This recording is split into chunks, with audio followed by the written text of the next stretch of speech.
Shalom adik-adik, selamat hari Minggu. Puji Tuhan ya, kita masih bisa ibadah sekolah Minggu walaupun di rumah masing-masing. Tapi adik-adik harus tetap bersuka cita ya. Yuk, sekarang siapin hatinya. Kita mau beribadah. Kita mau berdoa dulu. Lipat tangannya dan tutup matanya. Tuhan yang baik, terima kasih untuk pagi hari yang indah ini. Kami bersyukur untuk matahari yang bersinar, langit yang cerah, dan udara yang sejuk. Tuhan, sekarang kami mau memulai ibadah sekolah minggu. Kiranya Tuhan memberkati ibadah kami dari awal sampai akhir nanti. Terima kasih Tuhan yang baik. Di dalam nama Tuhan Yesus, kami sudah berdoa. Haleluya. Amin.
Teman-teman, kita adalah generasi Yeremia.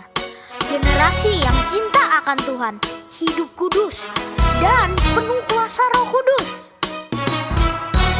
Benar, Tuhan mau kita jadi berkat di rumah, di sekolah, dan dimanapun kita berada. Biar seluruh hidup kita menyenangkan hatinya Tuhan.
Adik-adik, sekarang waktunya untuk kita mendengarkan firman Tuhan.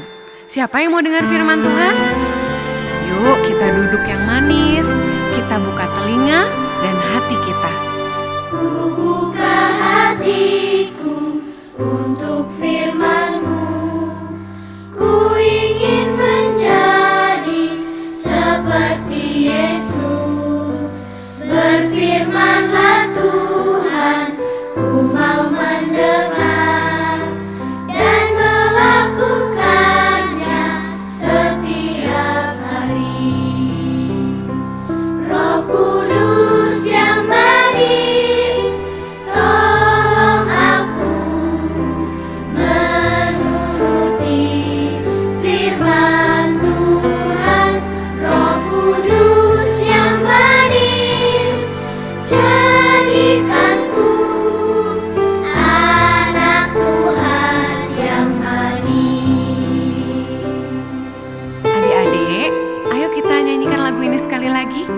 dan lebih sungguh-sungguh sambil mengarahkan hati kita sama Tuhan.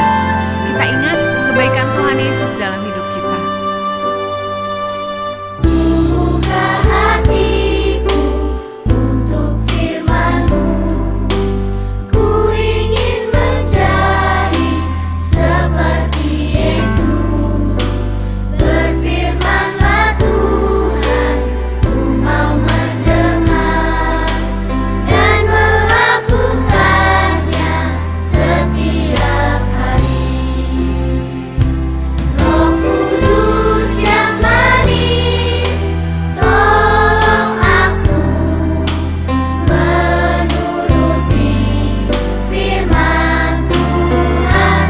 Roh Kudus yang manis, jadikanku anak Tuhan yang manis. Ayo sekarang.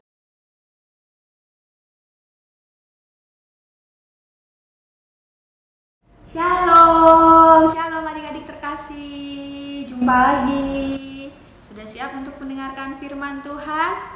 Sudah ya. Kakak juga sudah siap nih, tapi sebelumnya adik-adik perlu persiapkan dulu nih Alkitabnya. Seperti kakak. Sudah siap?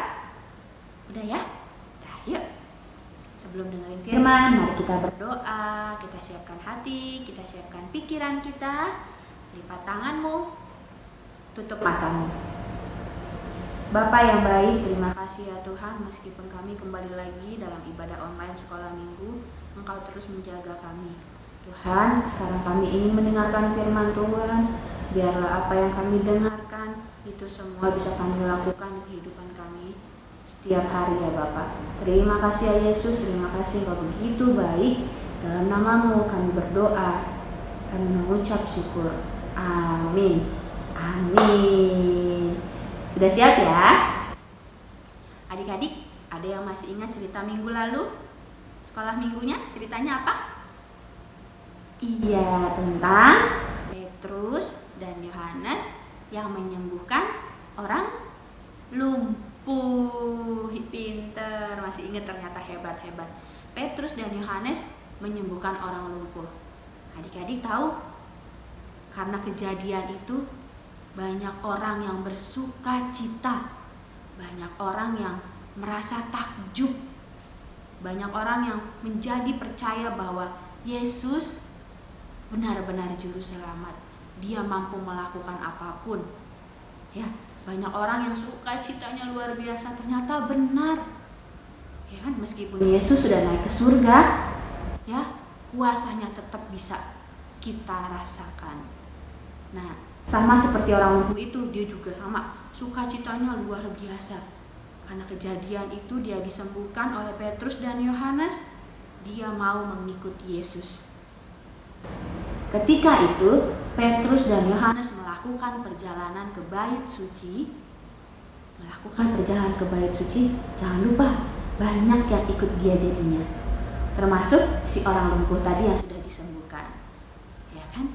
Banyak orang yang mau jadinya mengikut Yesus. Adik-adik tahu kabar semakin banyaknya orang-orang yang ikut percaya kepada Yesus, kabar itu sampai kepada imam-imam. Ya, sampai kepada para imam-imam. Dan imam-imam, para tua-tua, mereka tidak suka. Mereka tidak suka bahwa semakin banyak orang yang mengikut Yesus. Mereka mencari ide. Gimana caranya supaya Petrus dan Yohanes diam? Supaya Petrus dan Yohanes tidak memberitakan Injil, tidak memberitakan bahwa Yesus itu adalah juru selamat, ya kan? Mereka memberitakan berita-berita yang tidak bagus, bohong. Ya kan, gimana caranya biar mereka diam? Oke? Nah, ketika para imam-imam menghampiri Petrus, Yohanes ke Bait Suci, Petrus dan Yohanes, mereka beserta orang-orang yang percaya dengan Yesus ditanyai. Katanya begini, dari manakah engkau memiliki kekuasaan itu? Ya, untuk lebih lengkapnya, ayo kita buka Alkitab kita. Kisah Para Rasul. Kisah Para Rasul 4 ayat 7b. Coba, apa yang ditanyakan kepada Petrus dan Yohanes? Kisah Para Rasul 4 ayat 7b. Kakak bacain ya, adik-adik simak ya. Dengan kuasa manakah atau dalam nama siapakah kamu bertindak demikian? Ya, kamu bertindak demikian. Ya kan? Tapi dengan lantangnya, dengan beraninya, Petrus dan Yohanes bilang, itu semua karena Yesus. Ya, itu semua karena siapa? Karena Yesus. Bukan karena kesalehan, bukan karena ketaatan Petrus dan Yohanes, tapi karena kuasa Yesus. Tuhan kita hebat ya, Yesus kita hebat ya. Iya, pintar. Nah, adik-adik tahu ketika mereka membawa Petrus dan Yohanes ke mahkamah agama, ya, orang-orang yang tidak suka dengan Petrus dengan Yohanes, mereka tidak menemukan kesalahan apapun kepada mereka. Ya kan? Tidak ada kesalahan apapun yang ada pada Petrus dan Yohanes. Ya. Karena saat itu orang yang disembuhkan dari lumpuh itu ada bersama-sama dengan mereka. Dia juga ikut mengatakan bahwa Yesuslah yang menyelamatkan, yang menyembuhkan dia. Jadi orang-orang yang tidak suka dengan Yohanes, dengan Petrus, tidak menemukan celah apapun untuk menghukum Petrus dan Yohanes. Ya, hebat ya. Jadi mereka berdua bebas, tidak dihukum. Itu semua karena siapa? Karena Yesus. Adik-adik, kita juga harus sama seperti Petrus, seperti Yohanes. Kita punya keberanian memberitakan Injil, memberitakan bahwa Yesus adalah juru selamat. Emang gak mudah, gak gampang. Tapi sebagai anak Tuhan, itulah yang harus kita lakukan. Siap? Siap seperti Petrus dan Yohanes? Ya? Siaplah, sama kita, kakak juga siap. Yuk, kita buka coba Alkitabnya. Kita buka lagi Alkitab kita ya adik-adik. Di kitab Efesus. Coba sekarang Efesus ya. Efesus 3. Coba terakhir kita buka kitab kita di Efesus 3 ayat 12. Efesus 3 ayat 12. Sudah? Sudah ketemu? Sudah ketemu? Ya, kita baca bareng-bareng. Efesus 3 ayat 12. Di dalam Dia kita beroleh keberanian dan jalan masuk kepada Allah dengan penuh kepercayaan oleh iman kita kepadanya. Ya. Oleh iman kita kepadanya. Jadi, adik-adik, kita harus berani memberitakan bahwa Yesus adalah juru selamat kita. Oke? Oke? Oke, kalian pintar. Demikian firman Tuhan hari ini. Demikian firman Tuhan kita hari ini. Ya, meskipun online kita harus tetap semangat. Tetap harus berdoa, tetap harus semangat ya. Yuk kita berdoa untuk mengakhiri ibadah kita minggu ini. Kita berdoa. Tuhan Yesus yang baik, terima kasih kami sudah mendengarkan firman Tuhan. Tuhan, kami mau seperti Petrus dan Yohanes yang selalu memberitakan bahwa Tuhan Yesus adalah juru selamat. Terima kasih ya Tuhan untuk pembelajaran hari ini. Dan kami menyerahkan semuanya ke dalam tangan Tuhan. Biarlah Tuhan yang selalu menjaga kami, menjaga papa mama, menjaga kakak adik, menjaga kami semua. Tuhan Yesus, terima kasih hanya dalam nama-Mu, Bapa yang baik, yang penuh dengan kuasa, kami berdoa dan mengucap syukur. Amin. Selamat hari Minggu. Selamat hari Minggu adik-adik. Tetap jaga kesehatan ya. Tuhan Yesus memberkati.